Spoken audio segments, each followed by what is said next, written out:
Thank you so much for joining us on the show today. We get into issues of health being an economic issue. What are we not looking at when it comes to health contributing to the economic growth of our country?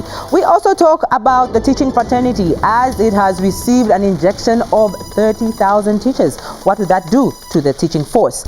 And we talk clean energy. What is clean energy for a developing country like Zambia, especially when you talk about issues of the clean energy versus development? What would this be like in a time that climate change is top of the agenda for most countries in the world? This is Strictly Business.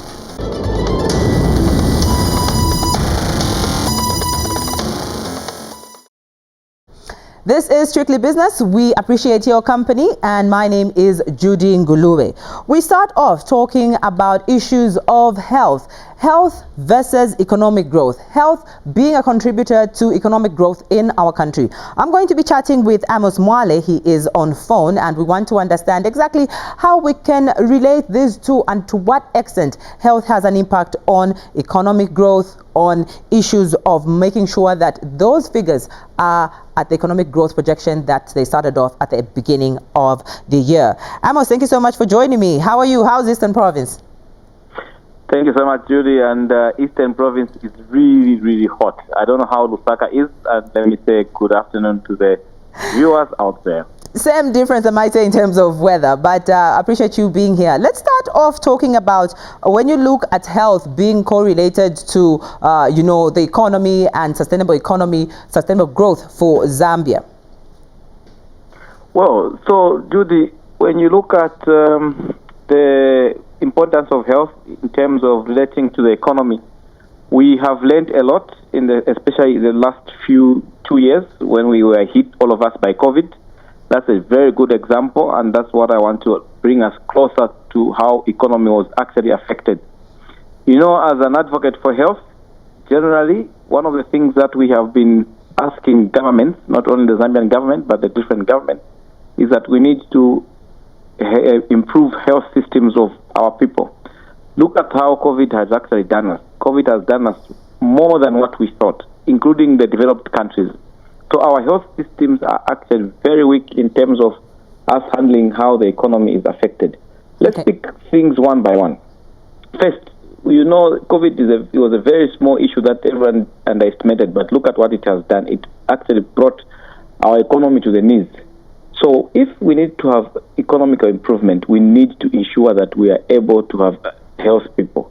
So if people are not healthy, if our health systems are not actually containing what we need in terms of people being healthy, even in terms of supplies that people need for them to be healthy, then we are going to continue seeing that the essential services are actually going to be disrupted. Once the essential services are disrupted, it means even the economy is going actually to be disrupted. So it's key that whatever we think about, regardless of the sector where we are actually working from, we need to think about health. Okay, that's very, very important. So another example I would pick is if I look at women, the ones who are in employment, once they get a child is ill at home, they will not even focus on their day work. They'll be calling home, they want to find out how the child is, they'll be giving excuses. So that for me tells you that the impact of health is basically across all sectors. So without the people being healthy in a country, it means that the economy actually is not going to do well. So that's the importance of health. Okay. So on the last bit, I totally agree with you. You wouldn't even concentrate at work as a mother. When we put everything you've said into consideration and looking at what allocation was given to health in the national budget that was read not so long ago, would you say health is now starting to be considered an economic issue as opposed to a social issue? Not really. For me, actually, I want to see our health being fully financed by our government, and then if we are going to find any other partners, that's something that we must actually be a supplement. When you look at what has been given to health, it's only 8.1%, which is like 1% difference from last year's percentage. That does not cater for much what is needed. So we need, first and foremost, we need to commend the government that they are thinking about employing the 11,000 health workers. That will actually improve the situation.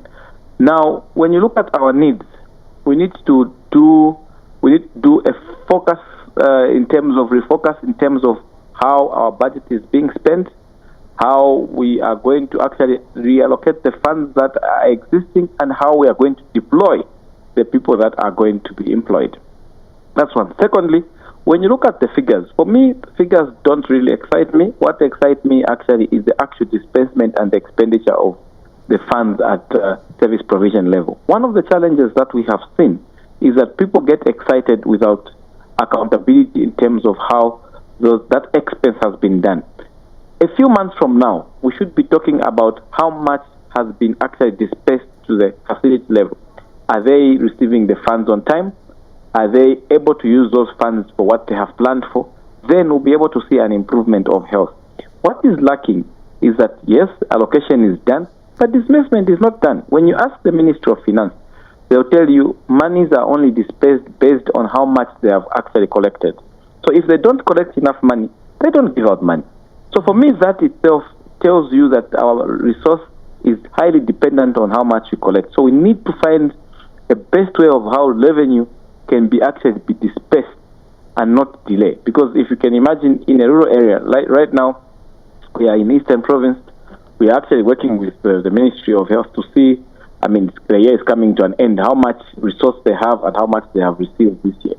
That itself tells you how slow or how fast the implementation of service delivery is going to be. If they don't have fuel, if the only fuel they have, or if the only money they have is to pay for essential services, it means things like drugs, things like a few basic stuff that service providers are going to have will not be available. So that's the most challenging thing. And then if you're asking people or you're giving people prescriptions to go and buy medication, you are simply not helping because there is no monitoring mechanism to try and see if people have actually obtained the medication that has been prescribed for them or not. So already that's a gap in accountability, and that's why you find that when we came to COVID, a lot of people died because there was no accountability in between in terms of how we should ensure that people have received what they need. Okay, all right. Amos Mwale, appreciate. Thank you so much, and all the best with activities going on in the Eastern Province.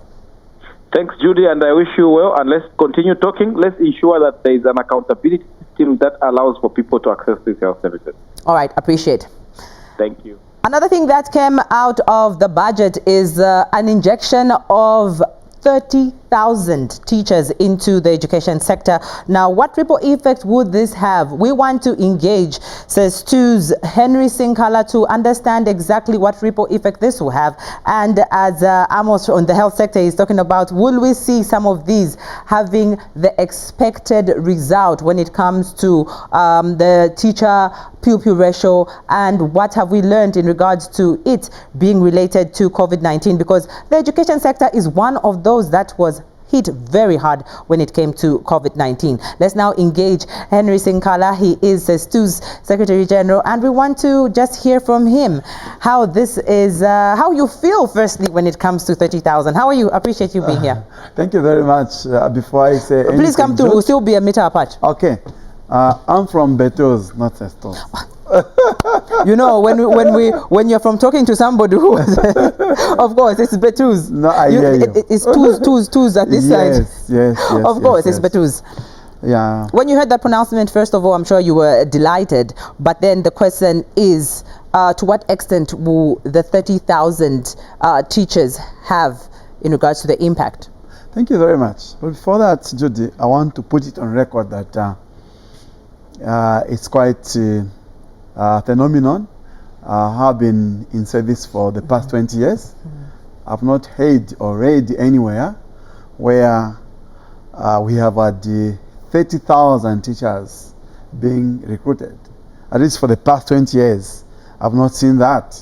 So that really shows the political will that the new Dawn government attaches to the issues of education. For us as a sector, we have seen that indeed it's a government that really wants to walk the talk in terms of bringing down the high teacher pupil ratio, also in terms of ensuring that the highly stressed teachers who have been teaching like from grade 1 to grade 9, there are only 2. You can imagine the stress that is actually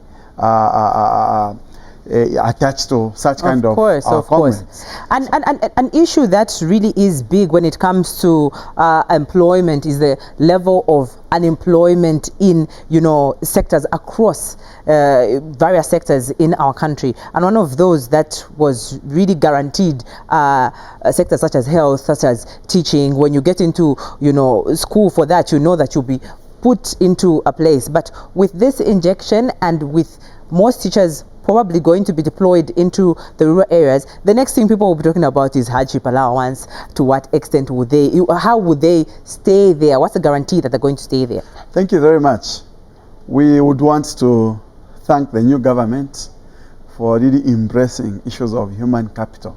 Because there's no country in the world that has ever developed without embracing issues of ensuring that their general citizenry get the necessary education that they need. Issues of retention. How do we ensure that teachers who are going to be deployed starting in January, I want to believe so, are retained? We have said it and would want to say it here on this platform that there will be need for all of us, the stakeholders, to carry out a survey which would actually highlight on the issues that have seen the rural-urban drift of our members, of our teachers. What are the real issues? What are the causal effects of teachers leaving rural areas coming here? Despite the fact that we have incentives, we have incentivized these teachers in rural areas, such as rural hardship allowance and remote. For your own information, a teacher who is in a rural area or a remote area gets more than a teacher who is in an urban area by either 20% or 25% of their basic pay. Irrespective of that, we have seen a number of them coming, a number of them running away from rural areas. For me, it tells me that there's something wrong. How will this translate to their personal income, their personal revenue, their inputting in, you know, their families in terms of expenditure when you look at the food basket threshold as it is at now? Yes. I think what we need to all accept and acknowledge as stakeholders in the Ministry of General Education is that we have not done enough for rural teachers. This is why we have these issues. You know, there are a lot of incentives which these teachers in urban areas are lacking, which they do not get, which their counterparts get. But despite that, they are running away from that. And when it comes to the cost of living, the issues of how much they spend in those areas, I think it does not even count, because a number of them want to leave.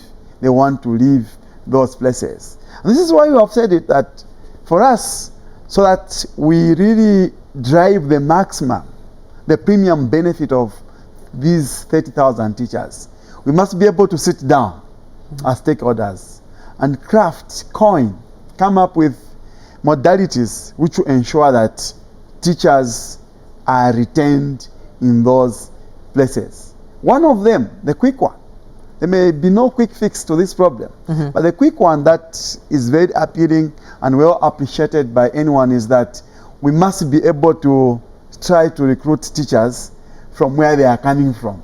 Okay. From places where they were born from, or where they were born and bred from, or wherever they did their education, because such environments will not be different from what they'll be exposed to. Which only makes sense, isn't it? The other thing is the education sector was one of the most hit sectors when it comes to COVID-19. The losses that you had in regards to human resource was immense. Does the 30,000 do something to this loss, or respond to this, or actually just fill in the gap of what was lost? Oh, yes. On average, we have done our own survey. We may be right or wrong, but our survey indicated that at a time when COVID-19 had heightened, we are losing 5 teachers a day. Wow. 5 teachers a day. And we have had a serious wave for almost a month plus.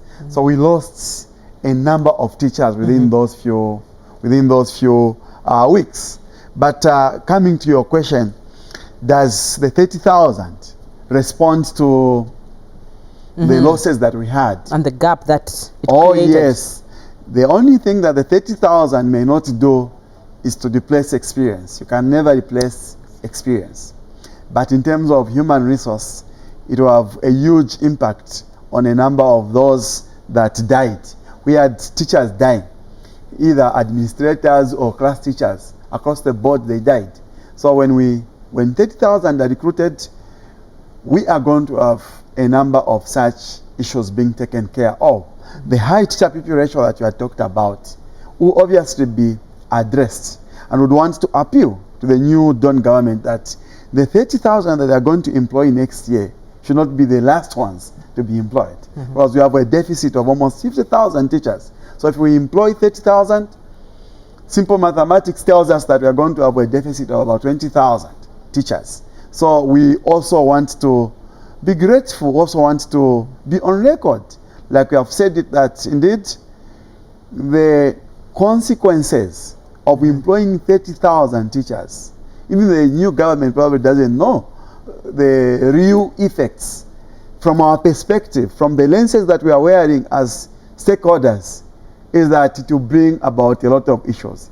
One of them that probably people may not know, which we know, is that for the past few years, parents, guardians were not willing to take these children to go and do teaching, because their siblings who had graduated 5 years before they completed grade 12, they were still home. And they're still looking for employment, isn't it? And they're still looking for employment. But it's a good thing that, you know, this employment is here and is raising in numbers, and it's answering to the issue of unemployment. Perfect. So next year, these education colleges, they will really experience so many clients, so many we hope they're planning for that as well. I think they should be able to plan for this. I appreciate you coming through. Henry Sinkala there from BETUZ. He is telling us how the buying power of one teacher has increased. And when the buying power for one person increases, there's need for more issues like energy. We'll be talking about energy and clean energy in the issues of climate change. But for now, let me take you to Tech and Innovation for the car enthusiasts. It's going to be very exciting because now we're moving from not only smartphones to smart cars. Have a look at this.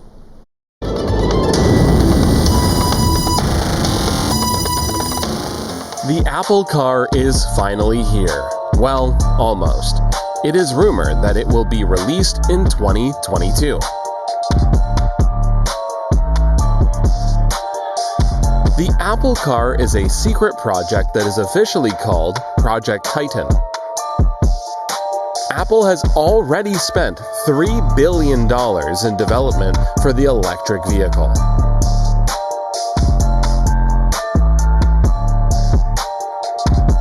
The car will be fully autonomous and controlled using Siri voice commands.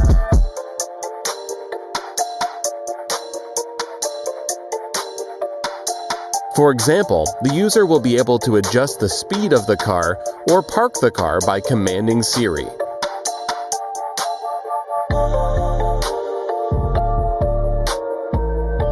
It will also be equipped with Apple's monocell battery that will allow for wireless supercharging and high-speed wired charging.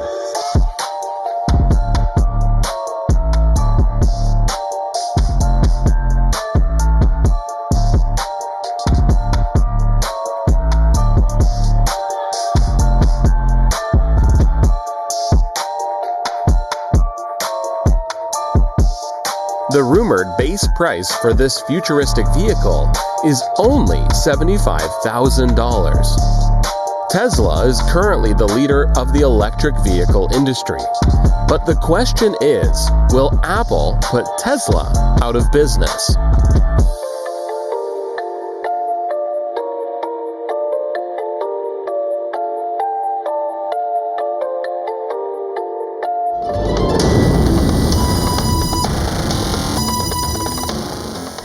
I'm sure for the car enthusiasts who have that make of that phone are now probably thinking I should move from that phone to that car.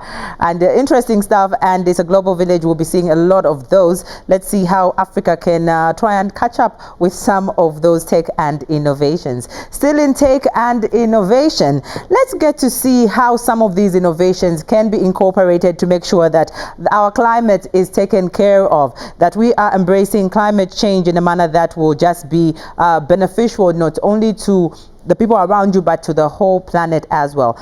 I'm glad that I have an energy expert, Alexander Chikwanda and Johnstone Chikwanda, and he is going to be talking to us when it comes to issues of what Africa has to do, because charcoal is a 5 billion industry. How are we going to make sure that some of those things that we are using in regards to charcoal can be, you know, curbed with? And apologies for the mix-up. I know it's Johnstone Chikwanda. I always get that. You always get that, is it? Many times. A lot of it. Yeah. Anyway, so for clean energy, how easy is it to embrace clean energy in a country like Zambia that's, you know, developing? Because, I mean, there are some areas in our country that cannot embrace clean energy at this time, at this moment. That's a very good question. If we are going to be successful in our greening agenda, we have to know how we are going to manage the energy sector, because the energy sector has got a lot of impact on the prospects for a green economy.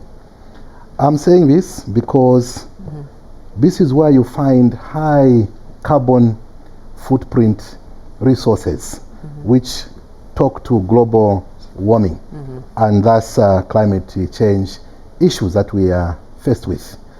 First and foremost, we've got the issue of petrol and diesel, which goes into our vehicles, and that produces a lot of emissions, pollution from our motor vehicles, which goes into the atmosphere. Part of it is, of course, the sulfur dioxide gases, which when it rains, it causes acidic rainfall, which also affects the environment. So one of the interventions there is how are we going to manage our fuels for the motor vehicles that we are using. Before we get into the fuels, there's been a big conversation when it comes to solar energy. What are some of the policies or some, you know, government interventions that can come through to make sure that, you know, solar is embraced at not only household level but even industrial level? We are in an energy transition, globally speaking. We all now have come to terms that renewable energy is the future. That is the way we are going. We have no other option. And so we see different governments introducing different policy measures to make the cost of renewable energy, such as solar, more and more affordable for the people. So at household level, you are able to have your solar geyser, you are able to have your solar panels for your lighting, and also gas to some extent. At industrial level, maybe at business level, you can also have your own small solar backup plant to enable you reduce the dependence on the ZESCO, so to speak. So when you're talking of that, it takes me to know the rural areas who, one, are using charcoal, not even the rural areas, even some parts of the urban areas, they're using charcoal to actually go around with powering and energy issues in the homes, but again, they're using it as an employment base. The charcoal supply chain employs about 41,000 people. That is massive. Like you mentioned, it's worth about 5 billion kwacha. And we have a lot of our people that depend on charcoal. In fact, when you do the numbers, the number of households that depend on charcoal is more than the number that is depending on electricity. And charcoal is a high carbon footprint, because one, it goes to cutting of the trees. So already by deforestation there, you are already creating issues. Then when you go to now the charcoal production process itself, you see they put a pile of wood and then they cover it with, with soil. That in itself also produces a lot of greenhouse gases. Wow. And we have thousands of those kilns in the country. When we're having these conversations, it makes me think, are we going to manage when it comes to what we've signed up for the COP26? But these are conversations that are ongoing. We appreciate you coming through. Thank you so much. Johnstone Chikwanda there, energy expert. We've been talking clean energy and what can be done about it when it comes to a developing country like Zambia. I appreciate you coming through. Thank you so much. Thank you. Thank you so much. This has been Strictly Business. Thank you so much for your company. I appreciate you being with us. Join us again next week, again at the same time, as we talk issues of the corporate business as well as entrepreneurship news in our country, Zambia. On behalf of the entire production crew, my name is JudyNgulube9. Thank you very much.